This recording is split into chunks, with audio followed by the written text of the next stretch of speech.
안녕하세요. 수학 가르치는 곳. 네? 저번에도 뵌 것 같은데요? 제가 되게 좀 발언이 세요. 일단은, 지금 3학년 학생들 어머님이시죠? 마음의 준비는 단단히 하세요. 내년에 안 끝날 거예요. 그렇죠. 내년에 안 끝나고, 운이 좋으면 4학년, 운이 나쁘면 5학년, 그 다음에 운이 몹시 안 좋으면 군대까지 갔다 와야 될지도 몰라요. 일단 저희 제자 최근에 연락 왔는데 서울대 물리학과 붙었는데 재수한대요. 현역이에요. 정시로 가는데도 재수한대요. 그리고 수학을 100점 맞은 녀석들도 재수한대요. 탐구 두 개가 4, 5 나왔대요. 그러니까 일단은 간단하게 말씀을 드리면 여기 수시가 맞나요? 정시가 맞나요? 정시요. 정말 망했어요. 대학은 수시로 가는 게 제일 쉽습니다. 그쵸. 근데 이제 수시는 1년에 판가름이 되는 게 아니잖아요. 1학년 때부터 계속 잘해왔으니까 수시가 조금 더 편하게 대학 가는 것은 저는 인정하는 편이에요. 그래도 고생 많이 했다. 잘 가야지. 근데 정시는 진짜 쉽지 않아요. 일단은 애들이 수능을 볼 때 몇 과목을 공부해야 되죠? 5과목 맞나요? 국어, 그 다음 수학, 영어, 탐구 2개. 제가 엊그저께 대치에서 상담을 했는데 그 학생은 경기여고 학생, 대학 못 감. 수학 2등급 나왔는데 대학 못 감. 탐구 2개가 5, 6 나왔대요. 화생.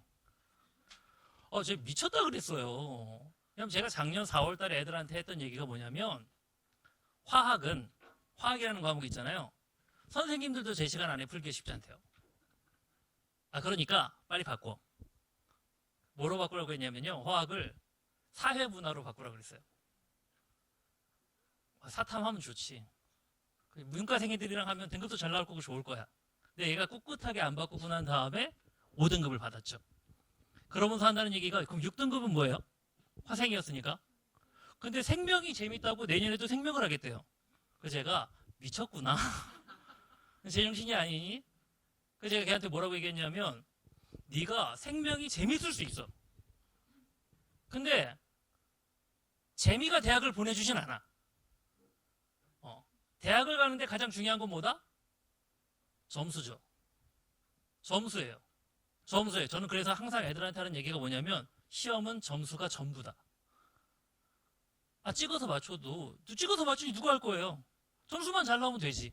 이 얘기를 제가 어디에 접목할 거냐면 제가 가르치는 이 과목. 수학에다 접목을 할 거예요. 저는 수학을 잘 가르치는 편이에요. 수학과도 나왔고 이 동네에서는 올해 아마 처음 수업하게 될 것 같은데 대치동에서 15년 넘게 이제 수업을 한 사람이에요. 수학 되게 잘하는데 애들 가르쳐 보면서 느끼는 건 수학을 잘하는 애가 100점 맞지 않더라고요. 수학을 엄청 잘하는 애가 100점 맞는 케이스도 물론 있겠죠. 많겠지만 아닌 경우도 되게 많았어요. 제가 이제 재작년인가 가르쳤던 휘문고등학교 아이가 있었어요. 수학을 정말 잘해요. 정말 잘하는데 시험만 보면 100점이 안 나와요. 그래서 걔는 모의고사만 볼 때마다 맨날 울었어요. 선생님 집에 가서 풀면 다 고치는데 내 스스로 해설지를 보지 않고 다 고칠 수 있는데 현장에서 시험을 보게 되면 무조건 하나를 틀려요. 그게 30번이 아닌 거죠. 그게 22번이 아닌 거죠. 그게 15번이 아닌 거예요. 10번 틀려오고 그 다음에 막 25번 같은 거 틀려오고 이런 게 뭐냐면요. 정말 쉬운 4점이거나 2, 3점짜리 틀려오는 거예요. 선생님 이거 어떻게 하면 좋습니까? 그래서 제가 너 시키는 대로 한번 해볼 수 있어? 네. 아니야 넌 못할 거야. 왜? 재미가 없으니까. 내가 너한테 시킬 건 네 흥미를 채울 수가 없어. 그냥 고난과 역경이야. 정말 하기 싫은 걸 해야 돼. 그게 뭐였냐면요. 스피드 테스트라는 거였어요. 저는 수학적 이론 잘 설명할게요. 애들한테 잘 설명할게요. 아이들의 점수를 만드는 과정은 이렇다고 봐요. 스피드 테스트는 건 뭐냐면 모의고사 2, 3점짜리가 있어요. 이게 17문항이에요. 이 17문항을 다 맞추면 48점이 나와요. 제가 해마다 현타를 3월 중순에 받아요. 3월 중순이 되면 현타가 막 와요. 왜냐하면 3월 중순에 아이들이 모의고사를 보거든요. 3월 학평을 봐요. 그럼 등급 컷이 나오잖아요. 그 등급 컷을 보고 현타가 와요. 왜냐면 1등급이 4%예요. 상위 4%. 2등급이 11%, 3등급이 23%, 그다음 4등급이 40%예요. 4등급 커트라인이 이 점수보다 낮아요. 4등급 커트라인이 이 점수보다 낮아요. 여보세요? 어머니 아버지? 4등급 커트라인이 이 점수보다 낮다는 것은 뭐냐면요. 생각을 해보세요. 2, 3점짜리는 진짜 쉬워요. 그리고 이 아이들이 100분 동안 시험을 봐요. 쉬운 문제 17문제를 100분 동안 시험을 보는데 다 맞추는 애들이 전국의 60%의 수험생이 돼요. 저는 곧 우리나라가 망할 거라고 봐요. 이런 아이들이 성인이 되고 이런 아이들이 뭔가 이 사회를 이끌어갈 거 아니에요. 저희 나라는 망할 거예요. 이런 현타가 온다고요. 그리고서 올해도 느꼈던 게 뭐냐면 고득점자 애들 중에 2, 3점짜리 틀린 애들이 너무 많아요. 애들이 한다는 얘기가 28, 29, 30 예전보다 쉬워졌어. 22번 예전보다 쉬워졌어. 15번 예전보다 쉬워졌어. 그런데 100점은 안 나와. 이해되시죠? 그래서 저는 사실 아이들에게 100점 맞자고 얘기 안 해요. 왜냐하면 100점 맞는 건 진짜 어려운 일이거든요. 그러면 최소 92, 96 정도를 만들어 보자. 이거 공부만 열심히 한다고 이 점수 나오나요? 저 그렇게 생각 안 해요. 공부는 훈련이라고 생각해요. 왜냐하면 제가 아이들을 이제 가르치면서 다루는 어떤 시험의 책이 있잖아요. 그렇죠? 수능도 있을 거고, 뭐 리트도 있을 거고, 뭐 이거 피트도 있을 거고, 별게 많을 거예요. 이런 시험들 중에 가장 쉬운 게 수능. 왜? 시험 범위가 너무나 제한되어 있다. 시험 범위가 굉장히 제한되어 있어요. 그런데 현역 애들이 대학을 못 가는 이유는 과목이 5개라서. 해야 될 게 너무 많으니까. 게다가 학교도 가야 되니까. 이게 문제인 거지. 그것만 아니라면 이 수능이라는 시험은 아이들이 커가면서 볼 수 있는 시험 중에 가장 쉬운 시험. 그런데 제한된 시간 안에 이 고3 현역 애들이 이 점수를 만들어내려면 흥미로운 수업보다 점수를 올려줄 수 있는 수업을 찾아야 되는 건 옳다고 봐요. 흥미로운 수업 하는 거 되게 쉬워요. 애들을 문제를 신기하게 풀어주면 돼요. 신기하고 빠르고 이렇게 풀어주면 돼요. 그런데 제가 여지껏 경험해 본 어떤 과정 속에서 수능 문제에서 그렇게 풀 수 있는 문제들이 많을까요? 그렇지 않아요. 그리고 이미 학원 강사들이 다 열심히 준비를 해가지고 그런 것들은 다 이제 보편적으로 가르치고 있어요. 근데 아이들은 신기하면 그 학원을 가요. 어디라고 말씀드리지 않을게요. 인재들이 좀 많아요. 어디라고 말씀드리고 싶진 않은데 인재들이 많은 곳. 거긴 재수생에 특화된 수업이에요. 재수중업반 있잖아요, 거기. 재수중업반 선생님들이랑 고3 단과하는 선생님 똑같지 않나요? 똑같죠? 그럼 그 선생님들이 책을 따로 쓸까요? 책을 똑같이 쓰겠죠. 그런데 재수중업반에서 수업을 할 때 선생님들은 그 강의 평가가 굉장히 중요해요. 아이들이 이 수업을 듣고 혹해야 돼요. 그 강의 평가를 막 좋은 점수를 줘야 돼요. 그러면 애들을 현혹하죠. 그리고 두 번째는 재수생은 어쩔 수 없이 그렇게 수업해야 돼요. 이미 꽤 많은 걸 알고 있어요. 걔네들한테 그냥 평범한 내용들을 설명해 줄 수업 안 들어요. 그럼 수업을 안 들었으니까 이 선생님이 수업을 잘하는지 못하는지 나에게 도움이 되는지 안 되는지 알 수가 없어요. 대충 점수 줌. 그럼 그것 때문에 원장님한테 끌려가서 욕먹고, 그리고 학생들 커뮤니티에 이 선생님 뭐 딱히 별거 없고 그냥 그래, 이런 평가를 받게 됨. 그 글을 강사들이 보니까 기분이 안 좋겠죠. 그래서 그런 수업을 특화해요. 그래서 되게 재미난 일이 있는데 만약에 그런 수업들을 막 듣잖아요. 그럼 애들이 그 수업들을 되게 좋다고 얘기해요. 그런데 점수는 안 나와. 저는 이렇게 얘기해요. 점수는 만들어지는 거예요. 아이들은 혼자 공부하지 않아. 무조건 억지로 시켜야 함. 제가 아까 말씀드렸던 그 휴먼고등학교 애한테 이 2, 3점짜리 17문제 테스트를 시켰어요. 15분. 15분 동안 이 시험지를 풀어라. 이해되시죠? 근데 커트라인이 있음. 17개 중에 16개 이상을 맞춰야 통과. 연속 2회. 그리고서 제가 농간을 부렸죠. 하나 쉽고 하나 어렵게, 하나 쉽고 하나 어렵게, 하나 쉽고 하나 어렵게, 하나 쉽고 하나 어렵게 걔가 56회 정도를 봤어요. 그리고서 100점을 받았죠. 처음으로 수능에서. 물론 그 아이는 서강대밖에 못 갔어요. 언니 모르세요? 수학 덕후들은 보통 다른 과목을 안 해요.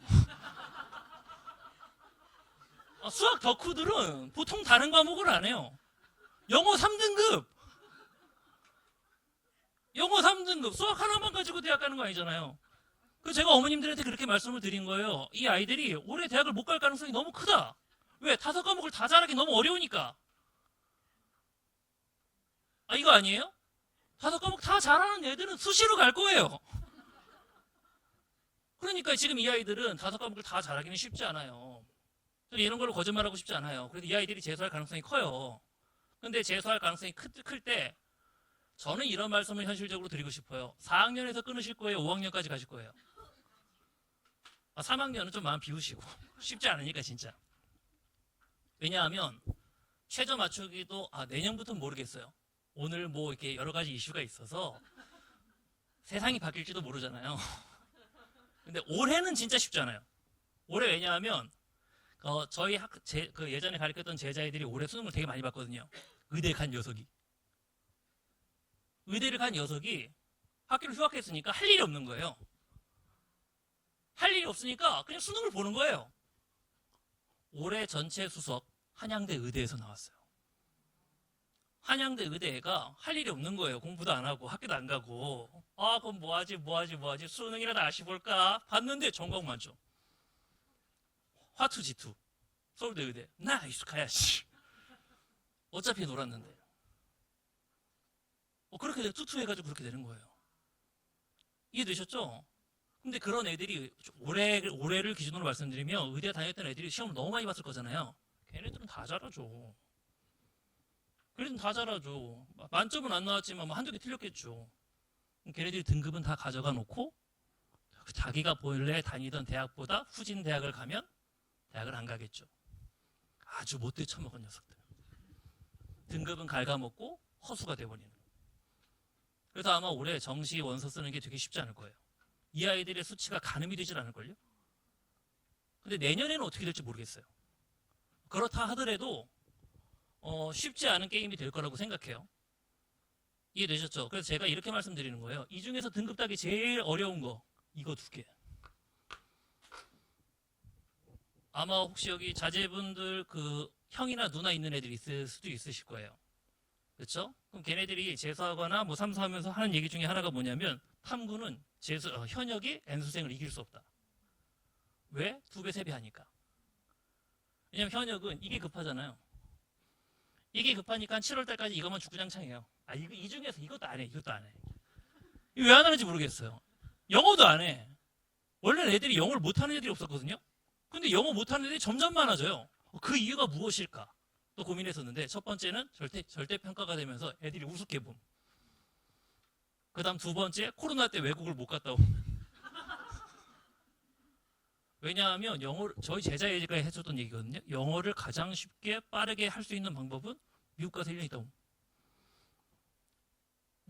외국 가가지고 1, 2년 그냥 초등학교 때쯤 중학교 그때쯤 갔다 오는 게 가장 빠르대요. 근데 그게 애초에 불가능했으니까 그냥 한국에서 하다 보는데 학원도 제대로 못 가고 애들은 공부하기 싫으니까 공부를 안 하고 그게 다 망가졌어요. 그래서 애들이 이걸 주구장창 해요. 그러다가 7월 달쯤 되면 이것도 안 되잖아요. 그럼 생각보다 이게 등급이 쉽게 올라요. 5등급에서 3등급까지는 쉽지. 3등급에서 1등급이 어렵지. 그래서 딱 얘를 3등급까지만 받고 최저를 못 맞추고 대학을 못 간다. 이러면 5학년. 왜? 재수를 할 때에도 5과목 중에 된 게 없음. 재수할 때도 처음부터 다시 해야 돼. 그럼 재수할 때 처음부터 다시 하면 결국 3개 됨. 이 중에서 좀 삑사리가 남. 거기다가 성적이 오르니까 부모님이 희망이 생김. 우리 애가 그동안 공부를 안 해서 그렇지. 공부를 하면 성적이 오르는구나. 한양대랑 연대는 다르지. 한 번 더 해. 5학년이 되는 거예요. 그럼 제가 4학년에서 끊을 수 있는 방법. 일단 이거 세 개가 지금 되면 돼요. 올해 1년 동안 무조건 얘가 돼야 돼요. 되셨죠? 그럼 이 중에서 이건 잘 모르겠어요. 제 영역이 아니니까. 이건 다시 태어나야 된대요. 이건 공부의 영역이 아니래요. 국어는 다시 태어나야 된대요. 이건 공부의 영역이 아니래요. 그래서 공부의 영역에 들어가는 건 일단 이거. 제가 어머님들께 이렇게 말씀드릴게요. 아까 그 기다리면서 들어보니까 그 인재들이 많은 학원 있잖아요. 뭐 다 마감이라고 하더라고요. 이해할 수 있어요. 인정. 워낙 유명한 학원이고 뭐 좋다고 하니까 인정. 거기만 걸어놓진 마세요. 거기만 걸어놓진 마세요. 왜 이렇게 말씀을 드리냐면 제가 이런 얘기를 해요. 겨울방학 때 학원을 2번 정도 바꾸면 얘는 무조건 4학년. 고민할 가치가 없어. 무조건 4학년. 왜? 생각을 해보세요. 아마 1월달, 12월 말 1월달에 개강하겠죠? 그러면 어머님들도 뭐 지금도 그러실지 몰라요. 학원 뭐 4개, 5개 이렇게 등록 먼저 해놔. 우리 애가 뭘 좋아할지 모르겠어. 내가 그 설명회를 듣고 왔을 때 저 선생님 괜찮은데 우리 애는 어떨지 모르겠어. 내 취향과 우리 애 취향은 다를 수 있으니까 보내는 거예요. 애가 근데 하루 갔다 왔어요. 엄마 이거 아닌 것 같아. 그럼 제가 여쭤볼게요. 애가 그 숙제를 할까요, 안 할까요? 당연히 안 하지. 안 갈 학원인데. 안 갈 학원인데 숙제를 하겠어요? 그런 정도의 열정이 있으면 이미 공부를 다 잘함. 이해되셨죠? 그러면 만약에 그런 방식으로 2주 동안 학원을 2번 바꾼다고 하면 몇 주 동안 숙제를 안 하죠?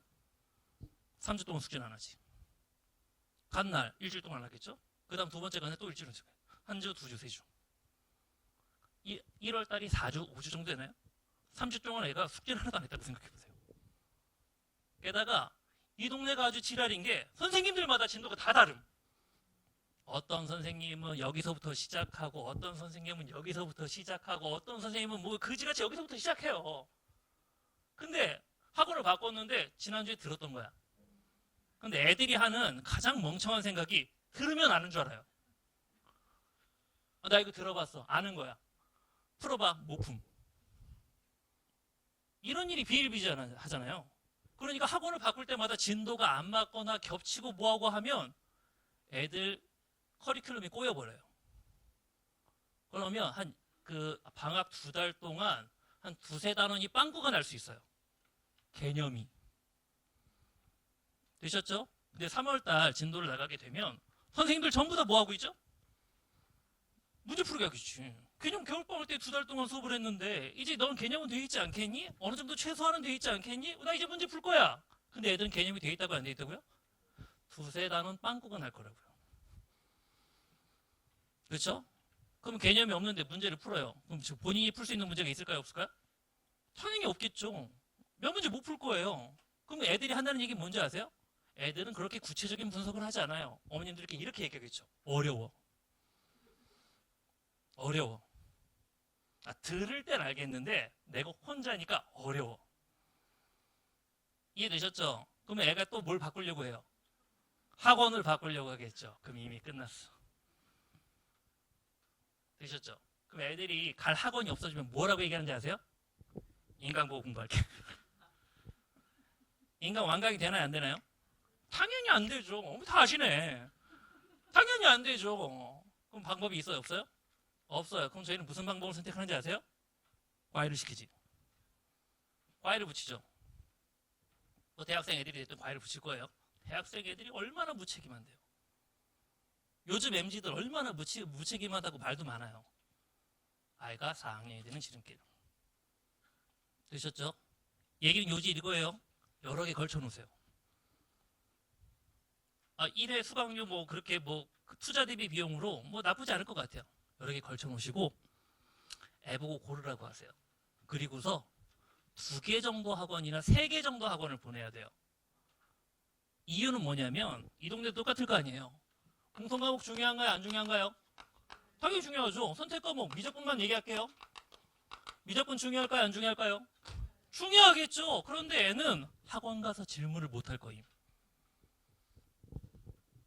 왜냐하면 아까 말씀드린 그 학원, 인재들이 많은 학원. 보통 한 200명씩 수업하지 않겠어요? 마감?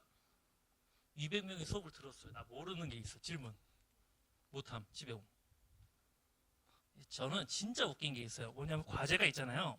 애들 과제가 100이라고 생각을 해보세요. 그러면 선생님들이 또는 조교들이 어머님들께 문자 보내드리잖아요. 과제 완성률이 몇 퍼센트, 그 테스트 결과는 어땠고 뭐 이런저런 문자를 보내잖아요. 이게 진짜 웃긴 거예요, 저는. 왜냐하면 이 100 중에 애들이 과제 완성률이 80%라고 생각을 해봐요. 그러면 아주 극단적으로 이렇게 얘기할게요. 그럼 수학 점수 80점 맞겠네. 아니잖아요. 아니죠. 왜냐하면 나머지 20%가 난이도가 높은 문제일 거예요. 그러니까 그 문제의 배점 기준이 높을 거예요. 이해되셨죠? 그럼 실제적인 점수는 이거보다 안 좋게 나올 거예요. 거기다가 더 웃긴 건 어머님들이 애들을 학원을 보내는 목적은 나머지 20%를 채우기 위해서인데 그건 채워지지 않고 흘러가는 거예요. 애들 점수는 안 변함. 그럼 애들이 하는 거지 같은 소리가 있어요. 그게 뭔지 아세요? 나름대로 열심히 공부를 하는데 성적은 오르지 않아. 그 나름대로가 이거예요. 어머님 아들만 그렇지 않을 거예요. 여기 계신 모든 어머님들이 자제분들이 그러실 가능성이 커요. 그래서 저는 대치동에서도 이렇게 얘기해요. 만약에 개념 수업 2개를 공통 미적을 따로 듣게 되면 애가 질문을 못할 가능성도 꽤 크니 그 질문을 해소할 수 있는 방법도 필요할 거다. 근데 되게 재밌는 게 저는 이걸 그 질문을 해소할 수 있는 방법을 겨울방학 때부터 하라 그래요. 근데 어머님들은 언제 시작하시냐면 아까 그 말씀드렸죠. 형강 어려움, 인강 완강 안 됨. 그 다음 뭐래요? 과외를 하겠죠. 이때쯤 되면 9월이야. 저는 어머님들께 이해가 안 돼요. 저보다 훨씬 더 훌륭하신 그 어머님 아버님들 계시잖아요. 근데 어떻게 2달 만에 수능 점수가 막 현격하게 오를 거라고 생각하세요? 저는 20년 가까이 수업하면서 2달 만에 성적을 바꿔줄 수 있는 건 9등급을 6등급으로 바꿔줄 수 있어요. 2달이면. 3등급을 1등급으로 바꾸는 건 뽀록임. 운이 굉장히, 그리고 3등급 1등급으로 바뀔 정도로 열심히 공부하잖아요? 나머지 게 떨어질 거예요. 그러니, 만약에 질문이나 이런 것들을 해소하려면 겨울방학 시작을 할 때부터 신경 써야 되는 거예요. 제가 대체해서 설명하고 나서 되게 화낸 적이 한 번 있어요. 어떤 어머님께서 질문하시더라고요. 선생님, 얘기 들어보니까 선생님 되게 훌륭하신 분 같고 아이들을 위해서 되게 노력해 주실 것 같다. 근데 어떡하지? 왜요? 제가 내일 모레부터 그 특강을 해요. 목요일부터. 그게 뭐냐면 이 미적분 때문에 해요. 공통은 1월부터 시작해도 됨. 내신도 다 치렀잖아요. 물론 수원이 기억이 안 날 거야. 근데 그거는 어느 정도 해결이 돼요. 그래도 많이 했던 가다가 있는데 그거는 뭐 금세 되돌릴 수 있겠죠. 수투는 한지 얼마 되지도 않았어요. 그렇죠? 그런데 뭐냐면 미적분은 중3 때 했음. 그렇죠? 아니면 지난 여름에 했음. 지난 여름에 퐁당퐁당 이틀 만에 막 했음. 월수금 화목토 막 이렇게 했을 거예요. 숙제가 될 리가 없어요. 쉽지가 않아요. 미적분 그렇게 쉬웠으면 누구나 다 잘 봤죠. 중3 때 했던 거 지금 하나도 기억이 안 나요. 그 중3 때 애들 미적분 선행시키는 걸 제가 뭐라고 얘기하는지 아세요? 돈지랄. 아무것도 기억이 안 날 텐데 그걸 왜 하는지 모르겠어요. 그럼 언제 해야 돼? 지금 1월달 수업 시작하기 전에. 왜냐면 미적분의 공식이 60개거든요. 애들은 진도를 나가잖아요. 뭐 설명을 들으면 이해할 수 있을 것 같아요. 왜? 그건 제가 직업이잖아요. 아이들을 이해시키는 게 직업이에요. 애가 이해가 안 되면 제가 이 직업에 소질이 없는 거예요. 당연히 이해될 것처럼, 당연히 이런 것처럼 설명해 주겠죠? 집에서 못하고. 왜? 일단 계산이 안 돼요. 공식 60개를 외워서 계산을 해야 되는데 구구단이 안 되는데 다른 걸 설명한 거예요. 그 이상의 걸. 그러면 그 내용만 물어보면 할 수 있을지 모르겠지만 맨 마지막에 구구단을 이용해서 계산을 해야 되는데 그 계산을 못할 거예요. 그 숙제가 80%가 뭐예요? 미적분 숙제 40% 해올 거예요. 받아들이시겠어요? 아니죠. 그리고 어머니 생각해 보세요. 돌아오는 그 주에 애들 기말고사 끝나죠. 제가 아까 왜 화냈냐면 애새끼가 기말고사 끝나고 일본 여행을 간다는 거예요. 내일 모레 고3인데. 그래서 제가 거기 일본 여행을 왜 보내냐고. 왜 공부를 시켜야지. 그랬더니 세상이 말세요. 어머님 아버님이 자식을 못 이김. 애가 가겠다고 우기면 답이 없음. 그리고 애가 그런 얘기를 했대요. 엄마 어차피 재수할 거니까 지금 당장 그렇게 열심히 공부할 필요가 없어. 올해 워밍업, 예행 연습, 전초전 이런 소리를 한다 그러길래 두개골을 쪼개야 된다 그랬어요. 제가 저 정신 상태로는 4학년 안에 끝내지도 못할 거예요. 기말고사 끝나고 바로 미적분 시작하자. 근데 이 미적분을 시작할 때에도 어차피 이번에도 퐁당퐁당 해야 돼요. 근데 퐁당퐁당 할 때 한 번에 어려운 것까지 다 할 수 있을까요? 저 구구단만 하려고요. 저 미적분에서 제일 쉬운 공식 외우고 열심히 문제 푼다. 계산만 열심히 하려고요. 계산만 돼도 8개 중에 5개를 맞춰요. 그런데 그게 안 되는 애들이 아까 지웠네요. 바글바글함. 근데 아마 1월 달부터 하는 수업에선 그 계산까지 완벽하게 처리해주는 수업은 이 목동에도 없을 거예요. 그리고 1월 달에 그 계산을 부지런히 열심히 하고 있으면 어차피 모든 게 밀리기 시작해서 올해 안에 수학을 잘 보기는 쉽지 않을 거예요. 이해되셨죠? 그래서 제가 드리는 말씀은 일단 이 미적분 이번에 기말 끝나고 단기 특강이에요. 아주 기본 중에 기본. 이거 듣고 시대이지 가도 됨. 어찌됐든 이건 필요한 과정임. 오죽하면 이렇게 얘기하겠어요. 옆에 예섬학원도 있던데요? 바로 옆 건물에? 이거 듣고 예섬학원 가도 돼. 그런데 이 기말고사 끝나고 1월 개강 사이에 크리스마스에 트리 만들고 그러고 있으면 안 되는 거예요. 이 녀석들은. 이해되셨죠? 저는 올해 안에 끝낼 수 있으면 제일 좋은데 현실적으로 쉽지 않다. 근데 만약에 한 번을 더 하더라도 한 번만 해서 끝낼 수 있으면 참 좋은 일이다. 그러려면 국영수 중에 적어도 2개가 완성이 돼 있어야 된다. 국어는 재능의 영역. 그게 선천적이든 후천적이든 다시 태어나야 됨. 굉장한 노고가 필요함. 수학 영어를 공부를 많이 시켜놔야 돼요. 수학 영어가 되고 나중에 7월 달쯤에 탐구가 되고 나면 탐구 하나 정도 잘 볼 수 있을 것 같아요. 운이 좋으면 2개도 잘 될 수 있으면 좋겠죠. 그럼 바램, 욕심.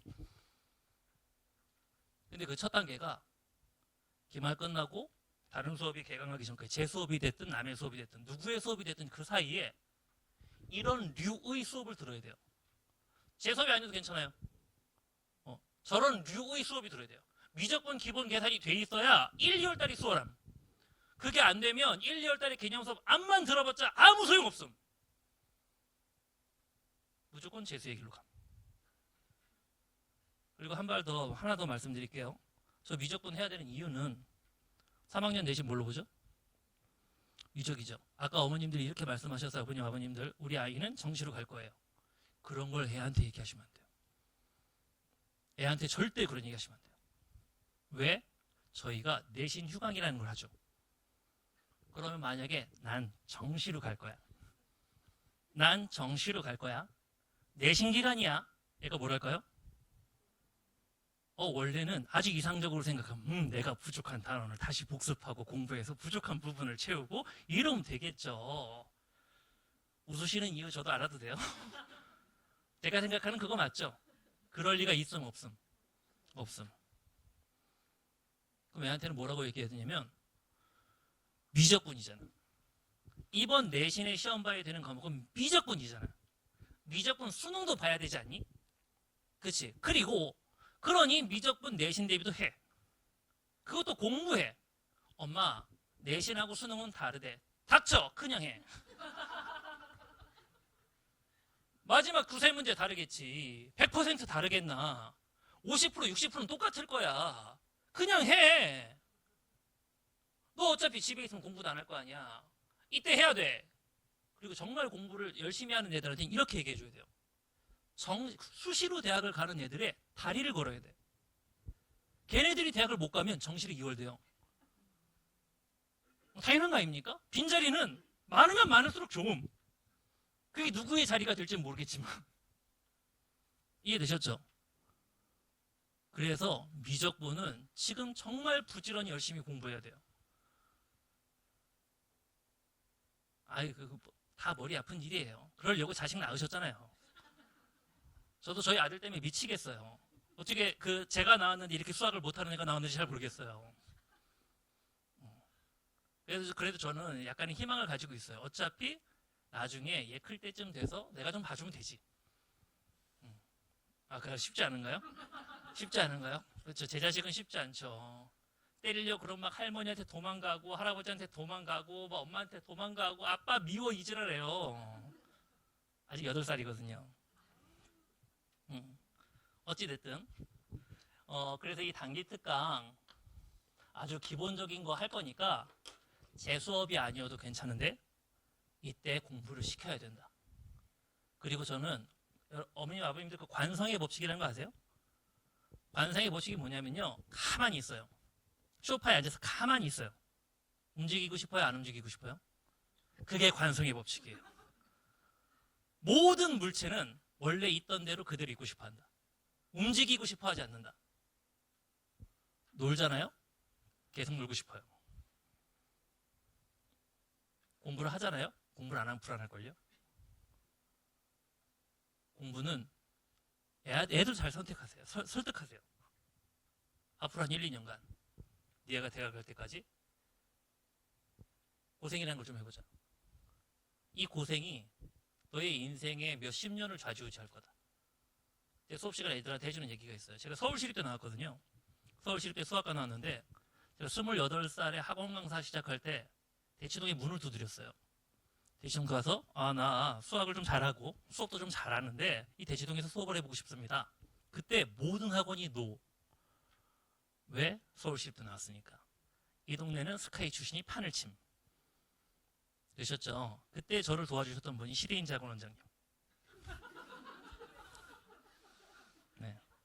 그래서 시대인지 학원에서 이 수업을 처음 시작해서 시대인지 지금 같은 영광이 없을 때, 대치동 개뼈다귀 같은 학원일 때, 그때 시작해가지고 제가 얼마 전까지 기아가 애들 교육과정 있을 때, 저 일주일에 2,000명씩 수업했어요. 대치동 1타 강사였어요. 기아의 신이라고 불렸대요. 기아 없어졌죠? 그리고 나서 제가 한 반에 18명 수업했어요. 현타 왔죠. 이게 뭐야? 10분의 1, 인원이 10분의 1 됐음. 짜증났죠? 그래서 제가 열심히 그 가르쳤거든요. 작년에 제일 많은 반이 80명이었어요. 18명을 3년 만에 80명 만들었으면, 저 좀 쳐요. 근데 수학을 잘하는 것도 물론이지만, 저는 애들 점수를 만들어낼 거예요. 될 때까지 하면 되죠. 다 맞출 때까지 하면 되는 거예요. 근데 저는 좀 못됐어요. 이렇게 시켰을 때 따라오는 녀석들은 어떻게든 해줄 거예요. 근데 힘들어? 그만둬. 하기 싫어? 그만둬. 왜냐하면 저는 이렇게 생각해요. 아이의 의지가 없으면 어른들의 노력은 물거품이 되는 경우들이 많아요. 근데 제가 그 아이 하나만 보고 있으면 어떻게 해서든지 어르고 달래고 해서 끌고 나가겠죠. 근데 제가 방금 듣기로도 이 수업도 지금 한 50명 정도 된대요. 50명만 있어도 하나하나 다 케어가 불가능함. 그럼 첫 번째 제가 할 일은 뭐냐면 애들이 저를 좋아하게 만들 거예요. 애들은 선생이 좋으면 시키는 대로 해요. 그리고 두 번째는 단기적으로 본인이 실력이 향상되고 있다는 걸 느끼게 해줄 거예요. 애들은 힘들어도 점수가 오르면 그냥 해요. 이 두 가지가 아이들이 원하는 끈기 있게 그 아이들의 인내심 안에서 해결이 되는지 그렇지 않은지의 차이예요. 근데 저는 고생하지 않고 공부하지 않고 점수를 올릴 수 있는 방법을 몰라요. 저는 그거 누구 좀 공부 안 하고 성적 올리는 방법 알려줬으면 좋겠어요. 근데 저는 그 방법을 몰라요. 그래서 제가 아이들에게 성적을 올렸던 방법은 일단 공부를 시킨다. 좋은 내용이든 뭐야 나쁜 내용이든 뭔 상관이 일단 공부를 해야 점수가 오르지. 공부를 안 하는 데는 답이 없는 거예요. 아무리 좋은 선생들 데려다 봐요. 애가 공부를 안 하면 말짱 도루묵이지. 그래서 공부를 시킬 거예요. 효율적으로 될 때까지. 이 뒤에 뭐 겨울방학 수업의 안내는 뭐 지난 설명회 때 많이 했던 것 같고, 일단은 제일 중요한 건 겨울방학 수업은 잘 고르세요. 아까 말씀드렸죠. 여러 개 걸쳐 보시고 애가 잘 맞는 거 해보시고 그러면 돼요. 자료의 양 이런 거 하나도 안 중요해요. 지금 자료 다 많이 줘요. 넘쳐 흘러요. 애들이 줘도 안 품. 어머님들 그 당근마켓 이런 데 그 한번 까보시면 애들 그 자료 막 엄청 올라와요. 시대인재 자료 확 나올라요. 애들이 그거 잘 파는 방법도 알려줘요. 선생님 이름 적으면 안 된대요. 시대인재 자료라고 써야 팔린대요. 지방에 있는 어머님들이 그 KTX 타고 올라오셔가지고 SRT 타고 올라오셔가지고 그걸 뭐 이게 뭉탱이로 사가신대요. 지방에 있는 학원들이 와서 뭉탱이로 타간대요. 이젠 그것도 필요 없음. 텔레그램에 다 있음. 자료가 중요하죠. 근데 그만큼은 모든 선생님들이 다 주고 있다고 말씀드리는 거예요. 자료 많으면 뭐야? 안 풀면 끝인데. 겨울방학 때 수업은 그렇게 뭐 어머님들이 잘 선택해 주셔가지고 고르시면 되고, 일단 단기적으로 중요한 건 기말고사 끝나고 개강 전까지 애들을 절대 놀게 하면 안 된다. 우리 그때 여러 가지 공부들 다 할 수 있으면 좋겠지만 시간이 그렇게 길진 않으니 전략적으로 가자. 그럼 이과생한테 가장 중요한 거, 물론 공부 중요하고 미적분 뭐 둘 다 중요하지만 아이들이 이 둘 중에 못하는 건 미적분. 미적분을 단기적으로 공식이라도 좀 외워두게 하면 한 달, 두 달 좀 수월하게 갈 수 있다. 이해되셨죠? 감사합니다.